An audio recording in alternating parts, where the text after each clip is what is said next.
You can't have a budget of zero for the homeownership experience and expect to harness future referrals out of it. A huge amount of people, families who have already engaged or already made the choice to make that builder their builder of choice, right? They've already invested. They are living in the home that you built. They are your best referral base ever. And I do believe that a lot of builders are chasing the next thing, right? We got to get sales. So we're going to start marketing to renters. All of that is important, but losing focus of the people who've already been through your journey is I think a fail. Welcome to the Builder Straight Talk podcast with your host, Michael Creasa. Get the unfiltered truth from the trenches of construction, real estate, and funding. This episode is made possible by our parent company, Sound Capital, funding built for builders. Well, hey there, my friend. Michael Creasa here. In this week's conversation, I get to sit down with a gal by the name of Camille Jenkins, and she's the founder of Camille's Keys, I guess, because she owns the keys to the kingdom. Who knew? But the point is, this gal has done it all, from construction to working in the boardrooms. As a matter of fact, she was the VP of customer relations for one of the largest builders in North America. Now, all that being said, today she consults with builders to help them from the first handshake to the handing of the keys and much more after that. It's about the customer journey, the customer experience. So here are just a few things that we talked about. Why communication breakdowns are the root cause of most buyer-builder conflicts. How mapping out the buyer journey can dramatically improve the homeowner experience. Why your current homeowners should be the most powerful referral engine you have. Current homeowners, referrals, put those two together. The systems builders can implement to reduce cancellations and build stronger relationships. And we talk about so much more. Speaking of so much more, pretty please, with the click of your mouse, you can help us here at Builder Straight Talk so much more by using your mouse to hit subscribe, like, and share. Let me repeat that. Subscribe, like, and share. By doing that, that gets our podcast in or out of the algorithms so more builders like you can experience the content that we're sharing. Remember, there's no advertising here whatsoever. It's about great content. So once again, pretty please subscribe, like, and share. So without further ado, let's jump into this conversation with Camille. I know you're going to enjoy it.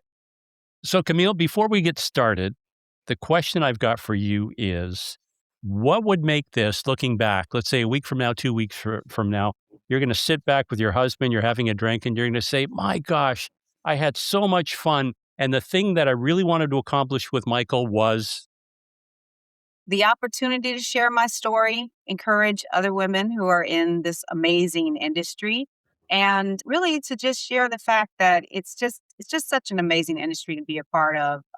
It's given me so much. So I would look back and say, yeah, that was amazing, having the opportunity to share.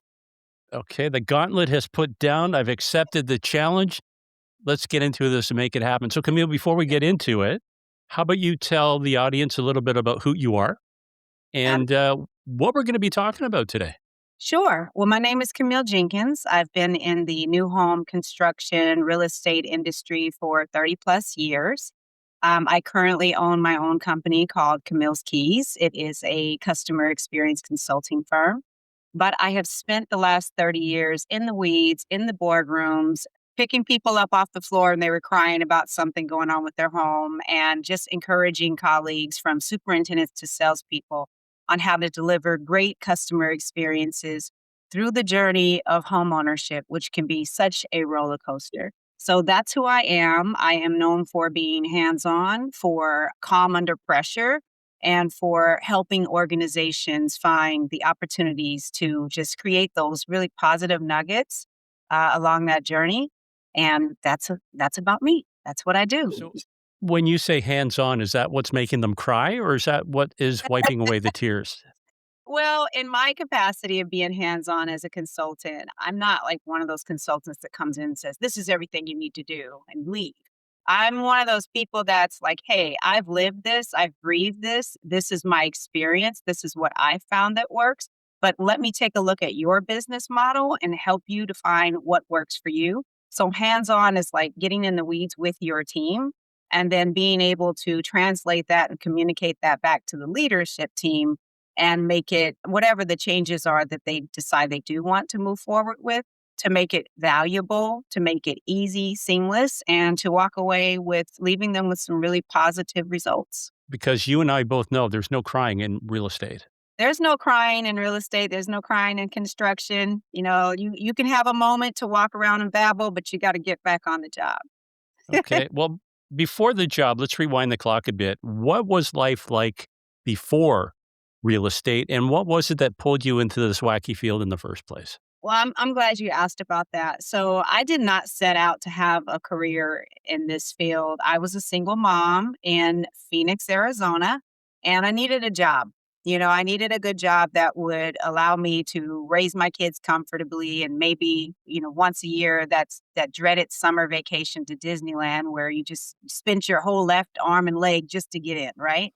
So construction kind of was where it was at. I stumbled across a construction site and met a few people, and I started out in the roofing side of things. So I worked for a company that I don't even know if they exist anymore. And I was kind of the receptionist slash tech person there. And as builders were coming in to choose roof tiles to match their architectural designs, sometimes there wasn't anybody there to help them, and I would help them because that particular company, we created concrete roof tiles of all different colors and everything. And I'd kind of sit down with them and help them to choose that. And through those conversations, relationships were made and they were starting to refer me to builders. I wasn't looking for a job, but that's what happened. So I ended up working for, it was KB Homes was my first builder I worked for as a warranty technician in Phoenix. And that was a lot of fun. I learned a lot. Have always had a kind of a craft of creating things. So that's who I am. I am known for being hands-on, for calm under pressure, and for helping organizations find the opportunities to just create those really positive nuggets along that journey. And that's about me. Noticing where there's a break in the chain, if you would. And this was back in the late 90s, and there was a lot of communication breaks. And so I created some materials and I was invited to the corporate office, which was extremely frightening for someone who wasn't, corporate oriented. And from there, I just started to pick up on the fact that I saw things, I saw details that other people didn't see. So my career went on from there to a family-owned builder. So I had an opportunity to see how they could pivot faster than a larger builder when they made decisions. And from there, I went on to one of the largest home builders out there today, and I was there for 2 decades. Started out there in the weeds as well as warranty, went on to a manager, director, went on to the corporate side of things, and became the national VP of customer relations. So I have always had an opportunity because I would insert myself. I would raise my hand. I was always curious, always asking questions. So that was my trajectory. And the real estate license, I ended up getting my real estate license because I was having a lot of conversations with buyers who were at the point where they were considering walking away because of just all kinds of things. But often it was communication. But I realized I was having conversations I maybe should have a little bit more education to be able to facilitate well. So I talked to my boss at the time about it, and I went on and got my real estate license.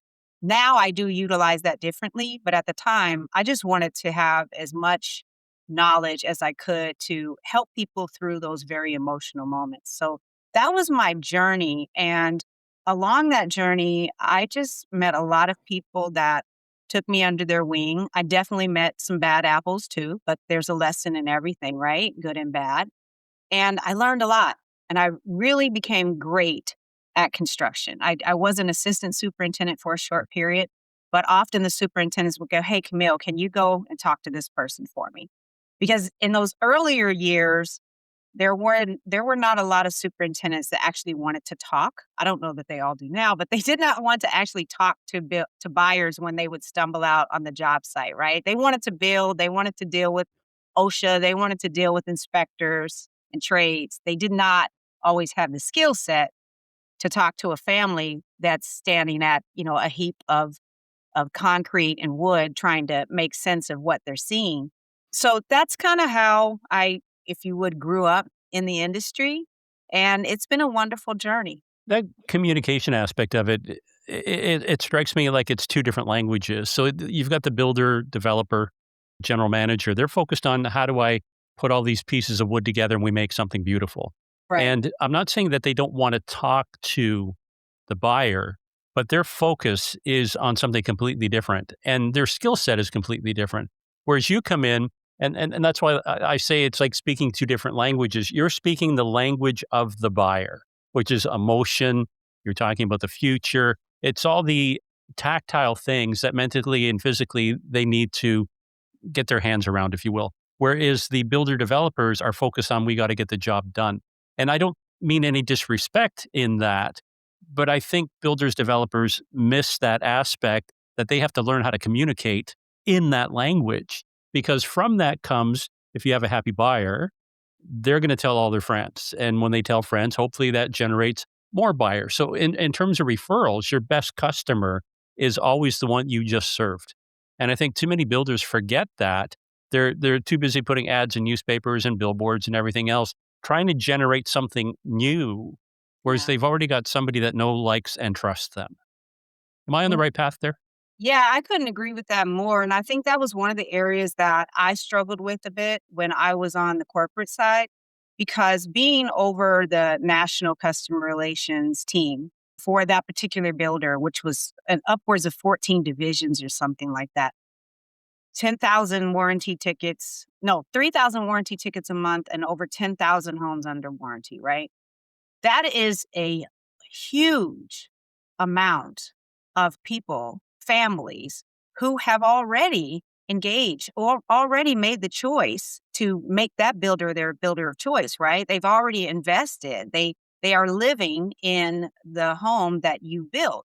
They are your best referral base ever. And I do believe that a lot of builders are chasing the next thing, right? We got to get sales, we got to get sales. So we're going to start marketing to renters. We're going to all of that is important, but losing focus of the people who've already been through your journey is I think a fail. So the important thing to understand is that yes, your superintendents, their skill set should be primarily on the cycle time and building the home, the quality and all that, and the relationship with your trades and so forth. But when you have someone who has a monetary investment, they're walking out on that job site, they're coming out after work or they're coming out on the weekend when most of your superintendents are not around, and you might have a trade partner that's putting in the work on the weekend, and they don't understand what they're seeing because they're not in our industry. Construction can be very ugly when you're watching, right? You don't understand. If you're a nurse, you see blood, you're good. I may not be good with seeing a lot of blood. I'm not a nurse, right? But we have different expertise and different things that we're good at.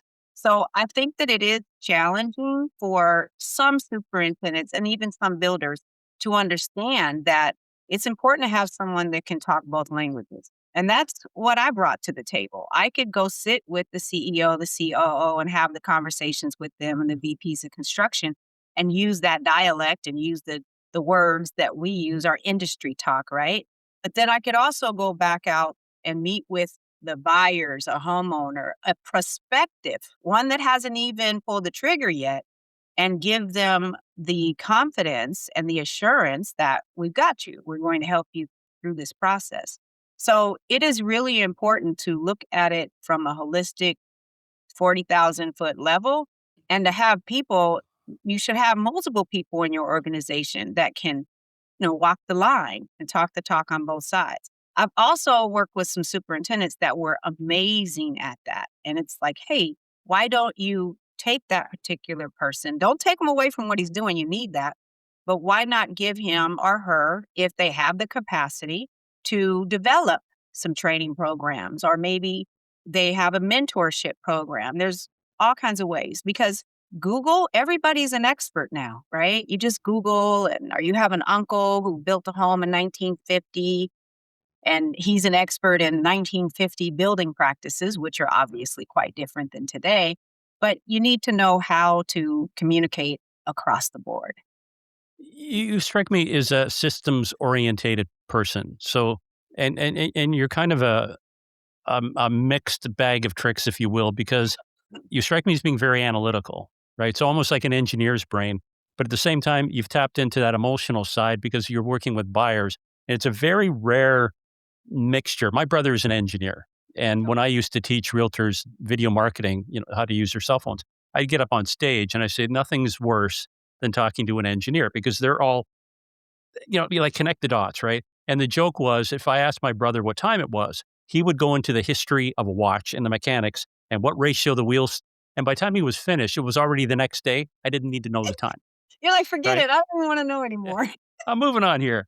But you seem to have grasped both. So when I look at the systems part of this, do you think that you could really help the process, because it is a process with the buyers, if you set the expectations right at the beginning? So if you had a checklist of here are the 99 things that could and will possibly go wrong, and you go through each one of them, so you're preparing them.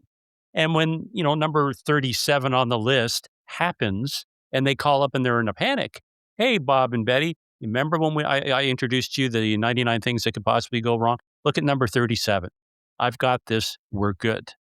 Is that something you think should be implemented more, like this whole idea of a systematic approach to working with buyers? And I'm not saying take the emotion out, but Yeah. something, you use the word journey. Well, a journey usually starts with a map. So now they've got a map that they can follow step by step to see where they are. And if there is a detour or an accident or a roadblock, they're anticipating it, if you will, and they're prepared for it. Yeah, absolutely. Absolutely. So, as an example, I have a client that I worked with just last year, and that's what we did. We took a look at their journey. They hadn't actually ever mapped it out. I was working with Trendsetter Homes. Shout out to Trendsetter Homes in Springfield, Missouri, and Ohio. They're awesome. But they had not actually mapped out what that looked like. And we did that. We worked through that together. We mapped out the journey and we recognized areas where potentially there was an impact on their customers' feedback. And it was around when the construction was starting on the home. And you go, okay, well, what's going on there? Because that's the exciting point, right? Beams to dreams. You get to watch your home now begin to be built. And what we found, what we discovered in that was there was all of this communication early on, right? Once you sold the home, they're like, hey, congratulations, you've got your design studio appointment, and there's all this communication.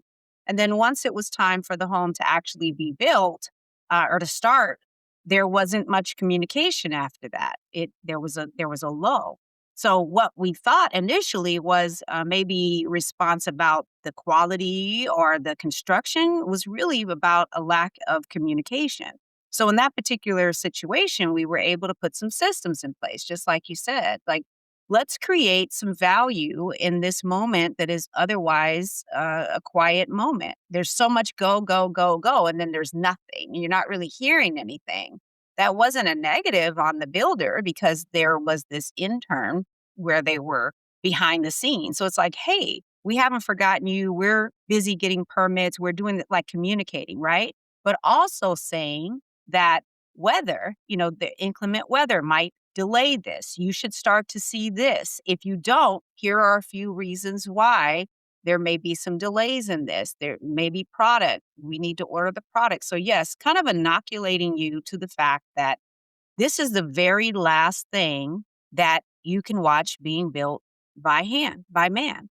There's nothing else. If you buy a car, you see it, it's finished, it's beautiful, it's shiny, it's in the dealership, and it's maybe on that little thing and it's teasing you, and you're like, oh, I got to have that lime green BMW. No one ever says. But if you purchase that vehicle and then you had an invitation to go to the factory and sit there and watch them build your car, and let's say a robotic arm slams the door on and it falls and it gets a dent and they pick it up and they bang that dent out, you're going to go, wait a minute, I don't want that door. And you're going to demand that they give you a new door. So we don't get the opportunity to see anything else being built. But a house, you get to go out and watch it being built and you get to see the mistakes. Maybe you get to compare it to the house being built next door to yours, and you know that they bought 2 weeks after you and their house is further along. Well, it's a different plan, different materials. So yes, I think that it is imperative that a builder be realistic. We're building this by hand. There are an average of 22 to 24 trade partners involved, which is an opportunity for 22 to 24 potential delays or errors. And why not be honest and say, we're proud to be on this journey with you. Let me explain to you how this works and reassure you if you have any doubt that we're going to be here. We're the professionals. We've done this. 9 times out of 10, it goes according to schedule, but here are things within our control and here are things outside of our control. If it's within our control and we made a mistake, we're gonna fall on our sword. We're gonna let you know and we're going to communicate. And I think that's the area that I bring one of the biggest values to builders is that I've lived that, breathed that, and I can help them to create that message without it sounding negative or sounding like you're trying to backpedal out of anything.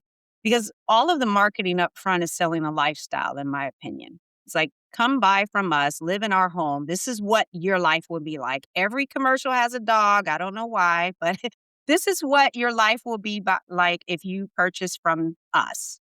And then everyone else has to live up to that marketing, to that vision, to the dream that was sold. So why not be realistic? You said your brother was an engineer. It's funny, in my past, if one of the superintendents would call me and say, hey, Camille, I used to do orientations and I trained the orientations or the walkthroughs.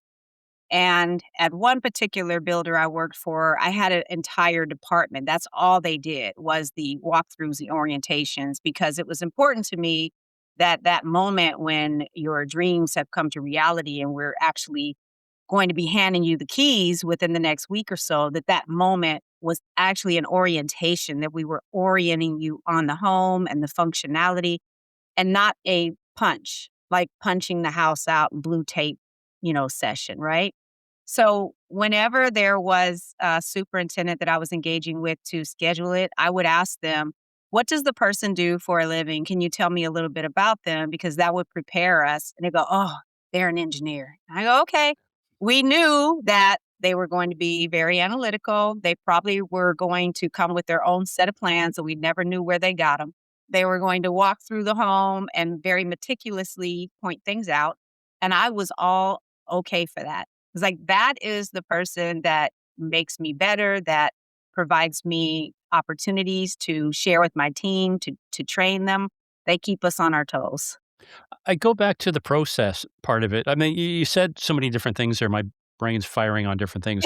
So one is when you talk about the journey, Mhm. and I equate that to being in the cockpit of a big 747, and they've got a plane full of people and they're going to the Bahamas.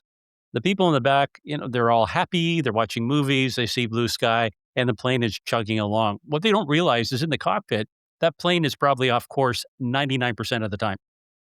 And that's why they have a guidance system, a compass. They have all this computer technology that when that plane starts veering off course, it gets readjusted back on course again. So it's not a straight line. And it strikes me that the construction process is the same thing. It's not a straight line. You know what the outcome is going to be. Ultimately, they're going to get a home. It's no different than, again, in the preparation part, it's like you just gave birth to a child. You're at the hospital, here's the baby, and the nurse drops it on your lap, and they go. It's like, wait a minute, now what do I do? There's no manual. What am I supposed to Right. do with this thing? Right?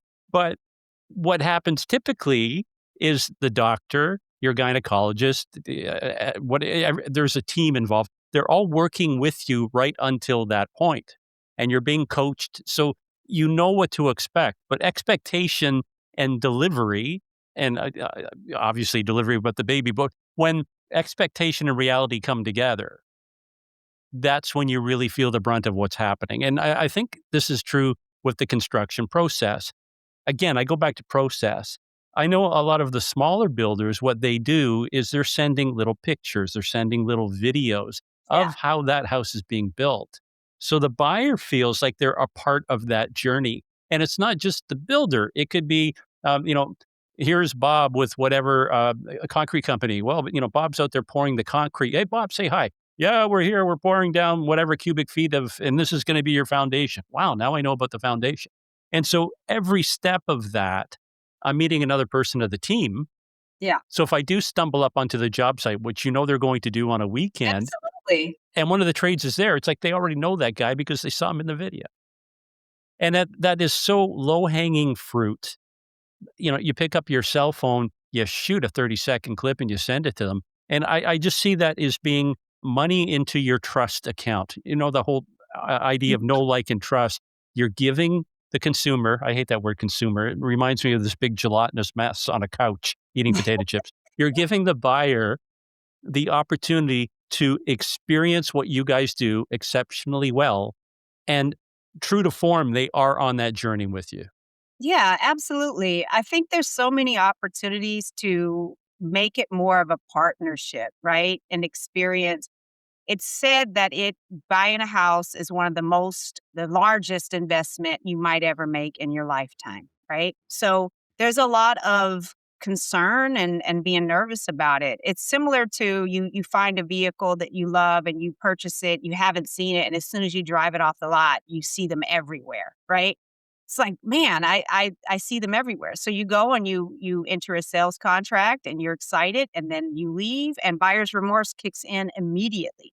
So it's really important that builders find a way to combat that buyer's remorse throughout the entire journey by reassuring them they made the right decision. So your cockpit analogy, yeah, everyone on the plane is excited and they're going to the destination. But what I've noticed, the difference between a flight that I would say was a great flight, even if there was some turbulence, is the way that the pilot engaged. And there's a lot of difference between airlines, but it really comes down to the pilot themselves, right? Some pilots might jump on and say, "Hey, we're coasting along." He's not going to say, "I'm lost. I have no idea where I am," or "We're at least 3,000 miles off," but he'll say, we might encounter a little bit of turbulence. I'm going to check back with you. I'll let you know what's going on. So there's this consistent conversation that's coming from the pilot, the person that we just blindly trust, who we have no idea who it is and haven't seen them. But there's this voice that comes across and just reassures you. And that's to me what the check ins along the process and the journey are. Another example of what I've done with one of my clients is create some newsletters. Now, lots of builders do things like that, but these are not newsletters to get you to purchase. These are newsletters to inform you of the next step, the next phase. And you spoke of foundation. This particular newsletter that I created for this builder says, when you see your foundation, we are off to the races. It gives you some information about foundations and concrete, if it's post tension or not, and what that means and what you can expect to see next. So each newsletter builds upon the current milestone as well as explaining what you'll see next. And some of those newsletters also talk about, hey, this is an excellent opportunity to go out to your community and there's a nearby park and check that out, or here's some nearby restaurants. Like literally reinforcing their decision and tying them in, bringing them in their heartstrings even more and more into that community and just preparing them for what's next. But every single newsletter shares if there's any questions or anything. Also, now your team knows that went out. Your superintendent knows that when he maybe used his system to check off that this milestone is done or drywall's done or whatever, utilizing different CRM systems that would automatically trigger, create some automation and some things where it's a set it and forget it. That would, I know that this week, this buyer is going to receive this newsletter, and I know this newsletter talks about this and that. That gives me, the superintendent, talking points, and it just ties us into the entire process. That talking point you said, reinforce. I had a friend that was a salesperson, trainer, and we were in Costa Rica together. And he was working with a developer in Costa Rica. And we're touring the site and he's showing me the home that he just got. And it's interesting that the backstory was he met this developer and these homes were beautiful. They'd be something that you'd see on a beach in Miami. They had the infinity pool and the glass doors like opened in one big, long, continuous panel. They're just gorgeous. And so the builder couldn't sell them. And Alex Sinig is his name. It was with Exit Realty. So I'll do a shout out to Alex. He's retired now, living off his millions. But he looked at the builder and said, I know what your problem is, and I can solve it. I can sell out this subdivision that you've created. I think it was 7 or 8 homes. I can sell them out. I don't want money, but if I sell them out, I want to keep 1 home back and you're going to give it to me. Wow. Builder figures, okay, I got nothing to Call me. lose. I need a Yeah, mentor. yeah. Said, I got nothing to lose. So the builder says, okay, game on. Go do it, Alex. You put your mouth where your rum is, basically. And so the first thing Alex did was he tripled the price. And you're thinking, wait a minute, they weren't selling at 250. Why would you triple the price and expect them to sell? Because the quality was so good and the price was so low that there was a disconnect, a cognitive disconnect. So the prospective buyers are going, what's wrong with this place? Like, even though it's got the beautiful pool, and how can it be so cheap? Like, you must have used cheap materials or it's going to fall apart, like House of Straw with the 3 little pigs. Yeah. By tripling the price, not only did he sell them out with, I think it was a month and a half, but the clientele of people that came out weren't tire kickers. There was, I think, a VP of Budweiser. There was a couple cardiac surgeons. So these were all high caliber buyers that could appreciate, number one, the quality of the home. They realized that it was a fair exchange. They're paying fair value for what they were getting, and they were just totally delighted, right? So part of it is, again, going back to the message and making the buyer part of the journey. It's also getting the builder to understand that he has to sell what it is that he's doing. So that word is still in the back of my brain, reinforce. So we were talking about concrete, and that's what made me think of Costa Rica. He was explaining to me, and I can't remember his name, the builder, but one of the things, how much rebarb that they have to put into the concrete because they're in an earthquake area. And I thought, wow, that's so cool that you would do something so unique. Well, no, it's not unique. We all do it here. But I didn't know that. So there was an opportunity, and I'm taking this back to your newsletter, as they're pouring the concrete or they're doing the studs or whatever they're doing, there's an opportunity for the builder to say to the prospective buyer, here's something that we do that gives the home more integrity, or it gives it a stronger foundation, whatever that is. Now, again, in the builder's mind, oh yeah, everybody's doing it. But from the buyer's perspective, they have no idea. Yeah, it's like, how do you differentiate yourself, right? And so I really believe, and a lot of my training and workshops that are geared more towards sales is about how to utilize the customer experience, the customer service side as a selling point, and also you don't get points for things you don't talk about. So yeah, everybody may have a low E glass, and everyone might use certain types of paint, but who's talking about it? The post-tension slabs, like you said, explaining why that is a great product. You don't have to say or position yourself to say we're better than Builder XYZ. They may not have even known about Builder XYZ, and now you've told them about it. But being able to say that here are our quality standards. Here's what we do that we know is above and beyond. And oh, by the way, we have excellent after close service. Once all of that exciting, getting to the point where your keys are handed to you, what does that experience look like afterwards?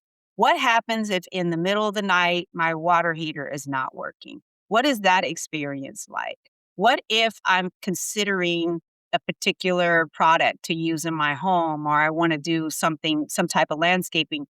Is your customer service team set up as advisors, trusted advisors, or are they strictly service techs? And I love cars. As you can tell, I use the analogy of cars a lot. But if you take your car to be serviced at a dealership, it is a different experience than when you just take it to your local mom and pop mechanic shop. There's nothing wrong with your mom and pop mechanic shop. If you go there and the price is good and you get things done, there might be a little grease on the seats in the waiting room, and maybe, coffee that's been sitting there for a day or two. And it's just no thrills, you're going to get it done, right? Nothing wrong with that. But when you go to the dealership and you sit in the waiting room there, it's usually nicer. What happens is you have a service advisor come out and talk to you, let you know what's going on. They'll speak the language that is reassuring.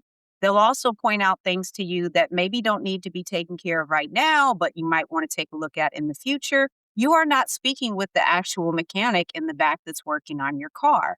So the difference is in the experience. It's also in the education. The service advisor gave you a heads up on what's next, whereas the mechanic maybe just fix what you asked, or they might come out and say, hey, all of this stuff is messed up. All of this needs to be taken care of. Here's the total price.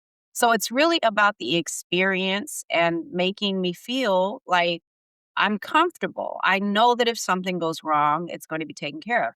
Look, one of the big reasons people buy a new home is because it's new. They don't want to have to take care of the unknown. If you buy a home that's existing, that's an amazing experience as well. But there's a possibility that there may be a little bit more maintenance down the line, or if it's 20 years or older, you may be looking at upgrading your air conditioning units, which are very expensive, or your water heaters or whatever. So most people are looking for a new home. They're looking for less maintenance. And if we're being honest, I was raised by two fathers. I'm lucky to have a dad and a stepdad, but my dad was a carpenter during the day. So I was very familiar with fixing things, and there was always something taken apart or being put together in my home. But not very many people grew up with that experience or even have grandparents or anyone around to help them. So a simple thing like changing a wax ring on a toilet, they would have to call someone for that, right? So most people don't even really know how to maintain their home. So I think the warranty and the homeownership phase is an excellent opportunity, low-hanging fruit in an area where most builders don't put any budget into. You can't have a budget of zero for the homeownership experience and expect to harness future referrals out of it. So we got to get in a thought process. And I love working with builders who are, all in on the customer experience to understand that they are your greatest referral base. So I'm going to tell a story as your homeowner. Is it going to be a story that motivates other people to look into you? Or is it going to be a story that makes them see your name and say, oh no, I have a friend who told me they had a horrible experience, or I was just at my friend's home and their bathroom has been torn up for 3 weeks because their service tech they can't reach them or they ghosted them. So there's a story to be told. Are you going to influence it positively or negatively? There's a lot of disproportionate return. And when you put that into a sales context, if you do something good, the buyer is in all likelihood going to tell one or two or three people. If you do something bad or you didn't deliver, it's not one or two or three, it's 10, 20, or 30 people. So they're more likely to share bad news experiences that they've had than the good news. So the last thing you need to do is not show up, not follow through on your commitments or your promises, because that message is going to amplify everywhere. So a question here about your journey. You've worked with big builders, you've worked with smaller builders, and then you've worked with really big builders. Is there a point in that evolution? And I'm thinking of the smaller builders, and I'm tying that into what you said about the experience of taking your car in for servicing. So I've got an Audi, right? And I know that when I go to the Audi dealership, yes, they're going to give me a cappuccino, and I meet the service rep, and then actually the mechanic will come out. Mm-hmm. He's the technician, he's not the mechanic, and Yeah. he's going to let me know what's happening. I'm not getting that for free. Like, I'm paying through the friggin' hole for this experience, right? But I know that going in versus my local mechanic here in town, I found a good one, right? And the only reason he works on Audis is because his wife has one. And so she's the guinea pig. I get to harvest the fruits of his labor because he experiments on her car. But I'm paying half of what I would pay at the dealership. Now, from his perspective, he's going out of his way to win me over as a customer. And I don't have to tell him, even though I do all the time, because I'm not going anywhere, buddy. He actually comes and picks up my car. Oh, And then he'll drive it to his shop because he does everything at night. So he's working as a mechanic during the day. Uh-huh. And this is kind of something he's doing on the side so he can build up, I guess, enough of a clientele that he can open up his own shop eventually. So in terms of that customer service, the experience, he goes out of his way to make that happen. Versus now when I compare that to Audi, they just figure if you can afford to drop X for one of our cars, yeah, you can afford to pay for the service. And we're not going to be polite or bashful about the fact that we're going to triple or get as much out of you as you can, but enjoy the cappuccino. So my point is, belabored as it is, getting back to the small builder bigger builder and behemoth builder. Is there something lost along that way? Because the builder is no longer in direct contact with the buyer. And the further they get, then that experience dilutes over time because the builder forgets about this because now he's focused on 100 homes, 200 homes, 1,000 homes, whatever that is. And he forgets that it all starts with that one. Yes. First, with your analogy with the dealerships, the one thing I want to say is that often those dealerships are they're individually owned, right? They're like franchises. So, Nah, they're not. They're a big part of. So you'll have here in Canada, and I'm sure it's the same in the States. You'll have one major conglomerate. He'll own mhm, an Audi, a BMW. So he'll have high tier, mid tier, and lower tier, and they're right. all under one umbrella. Right, right. So I have a friend that owns a dealership, and so I do some consulting for him, and he, like you said, he's franchise he has 3 different, but it for him, he believes in the service. So whether you're buying the lower end of his portfolio or the higher end, it's the same service. And that way, some of the people buying the lower end vehicle doesn't mean they can't afford the higher end vehicle, but he has a larger customer base there because they're often able to talk them into going to the higher end vehicle because of the level of service they Wait a minute, receive. time out, time out. We don't do any talking. We don't talk anybody into anything. Just like there's no crying in real estate, we educate them on the benefits We of this educate next them. We level. Yeah, sell the value, yes. But in there you regards to go. what you said about, the larger builders, absolutely, I've experienced that. And I can only speak from my experience, but I was blessed enough. I worked for Meritage Homes for 2 decades. Shout out to Meritage Homes. And the CEO, who now is on the board, Steve Hilton, I mean, he gave me opportunity, as well as the current CEO, Philippe Lord. They gave me opportunity to sit at the table, an opportunity to have a seat at the table in the boardroom with the executives and bring the customer voice to the table. So I think that's what makes the difference is yes, you may be 40,000 feet away from it because you are a high ranking CEO and you've got to report to the board and you've got a lot of big things going on. But when you come to that meeting, that executive time where everyone comes together, who's bringing the voice of the customer? And then playing referee, right? Because you've got all of these department heads who are all fighting for their different goals and what they're bringing to the table. Everybody wants to bring value because if you don't bring value, you won't be there long, right? So having been there 2 decades definitely shows that I brought some value, but I was given the opportunity to have that voice. So I'm directly dealing with the customers. We warranted homes for 10 years. So I'm dealing with customers that lived in a home 6 years, 7 years, 3 months, 2 days. So I had an opportunity to bring to the table the voice of the customer was so large and so loud. And it really was about the way that I would take their voice. I represented them, right? I was a customer advocate and come to that table and say, hey, team, this is what we're hearing. This is what we're seeing. These are the initiatives that are making a positive impact. These are the ones we're getting a lot of negative feedback on. And so you're in that room calling someone else's ideas ugly, if we just want to be real. And sometimes you're in that room and saying, you hit that nail on the head. It was perfect. We're getting this kind of feedback. So your leadership team also has to be coachable. Your leadership team has to be open to other ideas and having people, and I say people because being the only person that was bringing that customer voice to the table outside of maybe marketing with their surveys and analytics can be draining. It can be difficult because it's not the area where most builders put their budget dollars. They just don't. So that's important for whether you're a small builder, a mid-sized builder, a custom builder just starting out, or one of the largest, is to tap back in. It's free. Listen, nobody's going to tell you every day how great you are, but every day somebody's going to tell you you suck. And so there's a lot of free feedback on the internet, on social media. And when we spoke about social media a little bit, on average, I think a few years back, on average, Facebook said people had an average of 150 friends on Facebook, right? So your 150 friends also have 150 friends each. Now it's over 200, 250.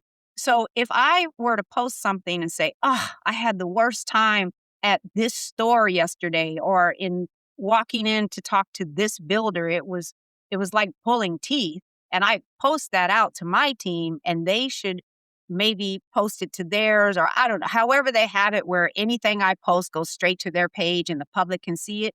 That negative one interaction has now just traveled light years, right? And it was part of my job for a long time at that organization to deal with those types of things. It was my job to take the negative feedback and reach out to that customer and find out what went wrong. So in the earlier days, it was very reactive, right? Then I'm like, hey, we're seeing enough of this. And this wasn't just at that builder. This is generally speaking in my experience.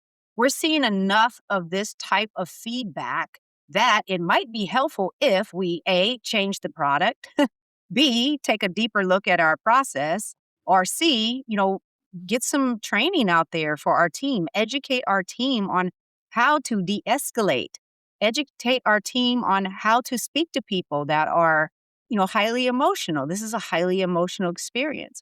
So there are so many low-hanging fruits out there that just pick one. There's really easy ways to make positive impact quickly. Yeah. My brain, in the way I think, is a very mysterious and dark place. And I think in pictures. So I see the picture and then I have to translate that into words. So you said, they tell, it just made me think of this one shampoo commercial. And you're thinking, Michael, what the hell do you know about shampoo? I'm a hair donor, by the way. But it was a shampoo commercial. And the girl says, well, I told two friends. They told two friends and they Oh, told, yeah. and, and I think that was Prel, or I don't even know if it's still I'm gonna around. wash that right out of my hair or something. Yeah, yeah, and it just kept going. I told two friends, they told, and this is exactly the same. It stacks. So that experience, we're back to the experience. I want to talk about the table for a second, because you made a big point about being brought to the table. Mhm. And I want to differentiate from, you had a seat at the table, but more importantly, you had a voice at the table. So you weren't there as the token female, we want you to sit here, Camille, and look pretty, but read a magazine, don't say anything. But you earned your way. So let's, to be true to the audience, we should address, the pink elephant in the room, the fact that you're a woman. I'm assuming so. I don't want to misgender you or make any assumptions here. So forgive me. What a crock of shit that is. Anyway, um, you earned the right to be there. And it wasn't equal opportunity hiring or any of that bullshit. You fought your way. And like we said at the beginning, there's no crying in real estate, right? Mhm. So tell me about the journey. You mentioned there were some bad apples, and that's going to be true in any business. Yeah. But I want to address the stigma, if you will, about women in construction. Now, you took a different path, because when we think construction, automatically we think swinging a hammer or doing brute physical labor. Mhm. And if you're a woman that has the stature to do that and the endurance, hey, I'll buy you your work boots and your helmet, because I need people on the site that are capable and competent. I don't care if it's male or female. I need the job to be done on time and with a certain level of expertise that is going to be indicative with my name and our brand. So it would be beholden of any builder who's in a position to hire that you're hiring the person that can do the job. All right. You took a different tack. Instead of being in the physical, hammering, you went into the corporate side. And there were so many different facets in construction. And I really want to shine that light to really open up the possibility of opportunities for women, that construction isn't just that physical part. There's the other part about working with your brain, working with people. So share that bit of the journey with me, how you got from that point A to the seat at the table. But again, more importantly, with a voice that's being respected. Well, thank you for the question. So when I started out in the roofing side of it, though, I was in the office, but eventually I was out on top of roofs doing roof inspections because I was light. I wasn't that heavy. I couldn't crack roof tiles the way that the guys did. So physically, I was better suited to climb on roofs and walk them than they were. And I had no idea that they were sending me up to such a dangerous job. I just thought that I had become one of the guys. And then moving on from that, doing the warranty work, I was walking into people's homes and helping them. And like I said, my dad was a carpenter during the day.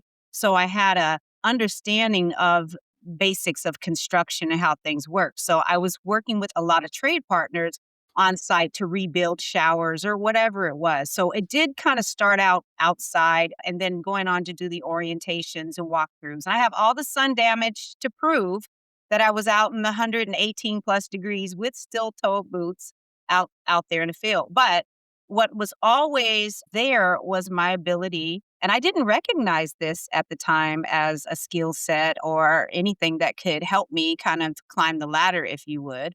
But there was always my ability to communicate with people where they were. It didn't matter if they were an engineer or a superintendent or a VP of construction or a CEO.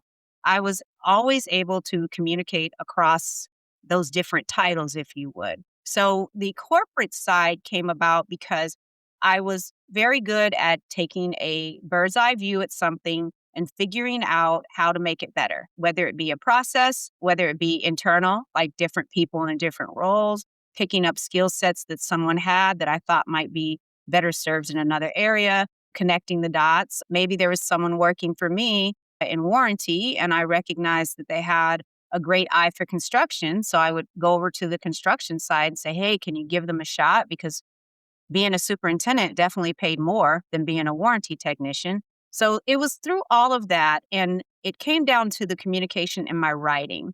So there were a lot of things that were customer facing that were written, like the homeowner manual and things of that nature, that I thought could be better. And so I would take it on my own time, mark those things up, and just start going to the people that the decision makers and saying, hey, when I'm out in the field with my team, it's difficult for us to explain this, and here's why, and here's how I thought this might work better. So hold up, time out for a second. So you took the initiative to look at something and make it better. Always. I do that all the time. And sometimes people saw that as stepping on their toes. So that was kind of difficult. There were some, when I talk about the bad apples, I feel like there's a lesson in everything, but there were times when I would, even in sales side, I would see something and make a suggestion and it was not very well received, kind of with a scowl. But I believe in elevator moments. Literally, if you see the CEO or the VP of something that you want an opportunity and you see them jump in the elevator with them and work on your elevator pitch and work on ways to talk to them very quickly about who you are, what you bring to the table, the value, and how you saw something that you can make better. Because at the end of the day, the decision makers want things to be better. So that's the key, right? That bridge is one. You're coming at this from a place of, I hate using that word authenticity. There's certain phrases that when they come out, oh yeah, that's so cool, I'm going to use that. And then they get overused, right? Yes. So I don't want to say authenticity, but you're coming at it at a place, humility. Let's use humility, that you're not going in there with ego, haha, look what I know as Camille, Princess Warrior. You're vested in the company. That company's success is tied into your future. So if the company Yeah. succeeds, you're going to have a job, right? If you can contribute to the company and it gets better, hopefully, but that's not what you're thinking, hopefully, they admire the fact that you're contributing to. It's like sitting around a fire. Instead of being some fat pig that's sitting there soaking in all the heat, you actually showed up with a log and some chips. So you're making the fire warmer, you're contributing, and you've got something to share. So a savvy leader, be it the owner, supervisor, but let's say in management, they recognize the fact that you're coming with something that you want to add positively as opposed to trying to get brownie points. Does that make sense?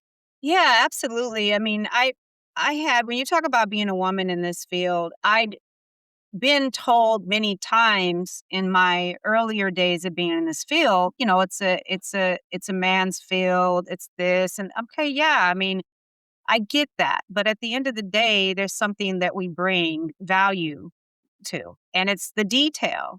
I think that women have a better eye for detail and for opportunities to make things better. Now, like I said, sometimes it wasn't always met well. I remember walking a job site with my boss, and it was in the Carolinas, and the backyard had a huge drop, like a 6-foot drop.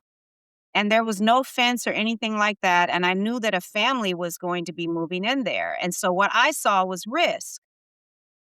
And I made a comment that, hey, maybe we could work something out with our fencing trade partners to have them put a fence back here.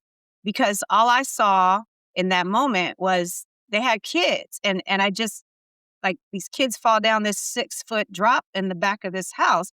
And he turned to me and he says, all you see is the negative.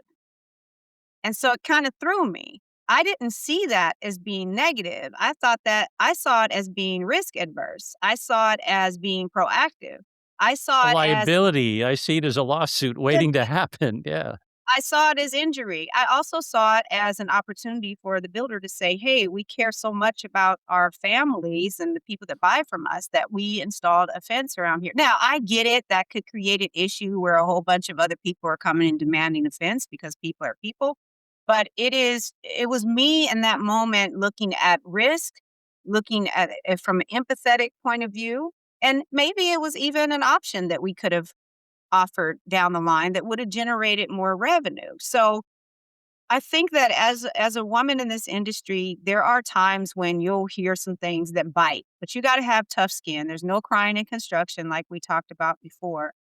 And I did not I wasn't trying to climb any ladder. I thought that was a cliche thing. I never really understood the climbing the ladder. I do now, but that's not what I was trying to do. I was trying to build value. I really appreciated every opportunity I received from my employer, every project that was outside of my normal, you know, whatever my job description is that basically didn't exist by the time I hit almost 20 years because it had evolved so much, right? But I really appreciated every opportunity to grow. And I thought that that is what employers should be looking for, is someone who's curious and forever growing. For example, there was solar, right? Solar became the big thing in home building, and I didn't really understood it. I thought that solar was a plug plugged into the sun. I mean, I've never had any experience with solar. I didn't get it. We had a Seen this VP of big long extension cord yeah, reaching up. Okay. Okay. yeah, you've got a solar panel, the sun warms it up, boom, your house lights. I didn't know. And I realized I wasn't alone. A lot of people didn't know. So we're having these big meetings and everybody's shaking, yeah, solar. And I'm looking at them and they're looking at me. And when we get out of the meeting, I'm like, so what does that mean? They're like, hell if I know. I don't know what it means. So I'm asking questions and we're all supposed to be training this and then warranting this. And I don't get it. So I looked up my local community college. There was a class on solar. It was over the weekend. I didn't want to give up my weekend, but I also didn't want to have someone ask me a question that I couldn't answer. And I'm supposed to be a subject matter expert on something that we had a 60-minute rally kickoff, and I still don't get it.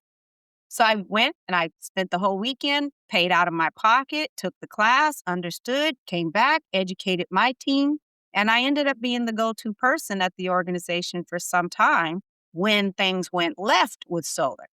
Because what they didn't teach was how to mitigate risk, how to de-escalate when something, if you got solar and your electric bill is $100 less this month, and then suddenly next month it's $100 more, there's an issue and they want answers. So being coachable, taking the initiative to educate yourself, because at the end of the day, your knowledge is your knowledge. It doesn't matter what employer you work for, what you're doing, what you've learned is yours to keep. So I think you asked me about the opportunities for women. They are vast. There's so many from the trades, from plumbing. I have met women who are plumbers. I just had lunch with a lady who's a plumber the other day, electricians. That is amazing. Also, of course, the corporate side. So there are so many opportunities for women in this field. There's a book by Miss Molly Ekman, who I absolutely love. The House That She Built is the name of the book. And it is a book that's about how women got together and built a house. And it was everything from the architect to the trades, to the mortgage, everything was by women. I bought that book when it came out and I sent it to all the little girls in my family and I said, this is what I do. This is what I do for a living is I am engaged in this industry where we have the amazing opportunity to build homes for people and we are all different. It's amazing to have all these different hands involved. You don't have kids yet that you know of, correct? I do. Oh, you do? Okay. What do you have? 3 boys and 1 girl. Yeah, What and do you they're have? all It's like I'm asking if you have puppies. What do you have? That's a suit. so what do I have yeah, well, they are like puppies, they're all different, but yes, I have adult children and I have grandchildren. So they're paper trained. That's the important thing. They're What's the masters. based on your journey, right? And again, I don't want to make it about the woman's journey because you've proven, in spades that you can do this. There's opportunity there if you're willing to step up. And yes, are they going to be assholes? Well, hey, I got news for you. In every nudist colony, you're going to see some assholes. That's just the way it is, right? Not to be crude. That's the way it is. Even as a guy, if I show up on a job site, the guys are going to be, kind of hazing me at first because that's what men are like. They test one another. So Mhm. there is always, and this is what a lot of people don't realize, when men get together, there is always an undertone of what's the word I'm looking for? Combat. So we can have words with one another, and there is this mutual respect that one has to be earned, right? And if it goes to insult or something like that, there's always this undertone that if you take it too far, you're going to get a shot in the head. And that's how men take care of things. They'll duke it out, and next thing you know, they're at the bar having a beer, and all is forgotten. Whereas women, on the other hand, in general, they'll sabotage one another with innuendo and gossip. And that's how women resolve difficulty, right? So that's just the way it is. That's how we're wired. So as a woman stepping onto a construction site or a guy, if I can't take the hazing that they're giving me because they want to see, one, can I take it? Because it's almost like I'm earning my way into the group. Two, can I physically handle the job? And if I can't, and if I run into the corner and I start sulking and crying, remember, no crying in construction, but if I do, I'm done. And it doesn't matter, woman, as a guy, I'm done. All right.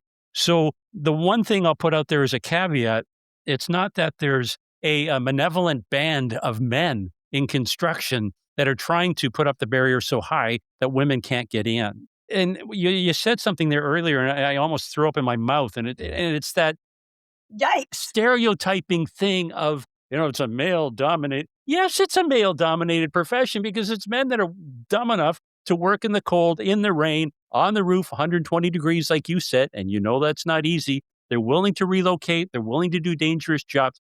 That's what's it. That's how we're wired. So to say it's a male dominated profession, it's because it's a profession that attracts males, right? So if you want to step up, and I'll get off my podium here or off my shampoo box in a second, if you want to enter into that arena, you need to be prepared for what's in store. And it's not necessarily because you're a woman, but there is a part of that, yes.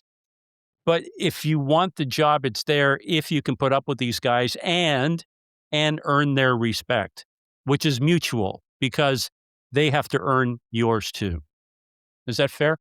Yeah, that's fair. I would say that in the in the early 2000s, late 90s, there was a bit of hazing. You might go out to the construction trailer and there was a suggestive calendar on the wall, maybe a little tobacco spitting, and there was some hazing. And I'm very, very glad that I came up, if you would, in this industry at that time, because it did develop some tough skin. I have never been okay. I do not do well with disrespect. So I never had much of that because I did earn respect as well as them earning my respect. But I believe what the men in the industry at that time saw in me was someone who was eager. I was showing up early. I was staying late. I was following them. If they'd stop walking, I'd run into them because I really wanted to learn and I really wanted to understand. On the flip side, they were able to tap into the things that I could teach them. I remember a gentleman who was a superintendent, and I was doing a little session out on the job site about communicating and understanding to meet people where they are. Like certain people want to be communicated with certain ways. So if you have an engineer come out, you can maybe get a little bit more techie in your conversation with them. But if you had a mom come out and her kids in tow, her concerns might be more about safety, efficiency, things of that nature, and kind of learning to read the room. And he just had a scowl on his face and his arms like this the whole time. And everyone told me, if you can win this guy over, you're great. I didn't think I did at all. He scowled at me on the way out, but the next day he sent me a really heartwarming email and said, "Hey, you taught me something new. I appreciate it." So I think that you should never expect to be treated badly or expect that you have to go through hazing because you need to be there. But if you show that you have the curiosity and you're willing to learn and you're there to partner with them and make their lives easier, I think that it's a lot easier to get by. My mentors in this industry have all been men. You just said it right there so elegantly, and I'll kind of paraphrase it. I want to know that you've got my back, Yeah. and you said you're going to make my job easier because together we're working on a project to get it done. Yeah. Right? I've had lots of times where like, "Hey, Camille, can you come over here and talk to this person? They're shouting and they're yelling." And I'm like, "You're in the design studio. I don't have anything to do with design." I know. So you kind of, if you become a person who is a resource for them, they're a lot more willing to take you under their wing and teach you. This is an amazing industry and it is a give and take. It's relationship. And you just have to be able to just let everybody know you're there to learn. Let's do a lane change because I can see the airport runway coming up, and we've done a lot of traveling here. I think we touched on a lot of things. This part, I call it. I'm just pulling it up here. Rapid fire questions. So what Okay. I want you to do is put on your Oh, seatbelt, mhm. and I'm just going to ask you a question, and you fill in the blank at the end. And I don't want you to overthink of it. It's the first thing that comes into that melon of yours. Is this Mad Answer the Lib? question. What's that? Is this Mad Libs where you fill in the word to the sentence? You finish off the sentence, Okay, exactly. I'm It's ready. almost like that what's that show, Hot Wings, except I don't have the hot wings to do this here, right? It's a low budget, it's a puppet show. Come on, Camille, get with the program. Okay, you ready? Yes? Okay. Most builder operations break down because Lack of communication. the first system I install when a builder wants to scale is A journey map to see where they are. ooh, good one. If leadership is constantly firefighting, it usually means They're reactive and not proactive. technology becomes a liability for builders when They set it and forget it and don't check in. wow, good one. The one operational habit that separates high performing builders from the rest is Keeping your thumb on the pulse of what's happening in the weeds. dang, it's like you rehearsed for this one. Holy jumping. When I finally get a rare hour to myself, the thing I enjoy the most is Walking around with nothing to do and watering my plants. I thought you were about to say with nothing on. You took me to the cliff there, Camille. The one place that always helps me reset and think clearly is The beach. nice, very nice. A book, movie quote that stuck with me longer than anticipated is Actually, I have it right here. Faith is taking the first step even when you don't see the whole staircase. Martin Luther King. way cool. The one thing people would be surprised to know about me is, I did not have the opportunity to finish college. and look where you are now. Most Thank you for awesome. that. Last one. What a thoughtful and wonderful gift. As I unwrapped the package, there was a Key. key. Key to what? It was the key to my future. Someone actually gave me a gift and it was just a key. And it kind of made me think about keys. And it worked into what my business name is today, Camille's Keys. Awesome. Camille, this was so much fun. Is there anything that you want to touch on that we may not have addressed? And I just want to let all of the builders out there that's listening to know that I have a lot of experience in different areas. I help with warranty optimization, if that's something they're looking for, a full journey customer review to just make sure they're hitting all of the milestones positively. I do coaching, training, mentoring, and I do de escalation and high risk support. either through consulting, workshops, and I'm a keynote speaker. I'll be speaking at the IBS show this upcoming February, next month. Oh my gosh. And it is in the sales platform on 10 strategies to reduce cancellations during uncertain times. I shouldn't say this, but I will. When you said speaking on stage, it reminded me of, and this is maybe before you were born. You remember the TV show Little Rascals? Does that ring a bell? Uh, Absolutely. I am a big Little Rascals fan. Yes, I love Alfalfa and Darla, and I have all the movies. So there's one scene, and I can't remember but one of them is playing the trumpet, and it's like some concert playing the trumpet. And in the front row, if it was buckwheat or alfalfa, they have a bag of lemons, Hmm. and they're cutting into the lemons and they're chewing on the lemons, and the guy's trying to play the trumpet, and obviously, so I just had this flash of you being upstage, me sitting at the front chewing on lemons to see what would happen, but I promise I won't do that. No, I love the Little Rascals. It's funny. I made my kids watch them all the time. Like, this is how kids are supposed to play. You need a clubhouse. You need a code word to get in. No, thank you for that. I might watch some tonight. Man, Camille, this was a pleasure. Thank you so much. And you mentioned all the things that you do in the show notes that are going to accompany this interview. All your contact info will be in there. And like I said, an absolute delight. And I will see you in Orlando. Yes, I'll see you then. Thanks for listening to Builder Straight Talk. Make sure to like, comment, and share this episode on your favorite social media platform. And don't forget to subscribe to the podcast, available wherever you get your podcast streaming fix. Until next time, keep building smarter. This episode is made possible by our parent company, Sound Capital, funding built for builders.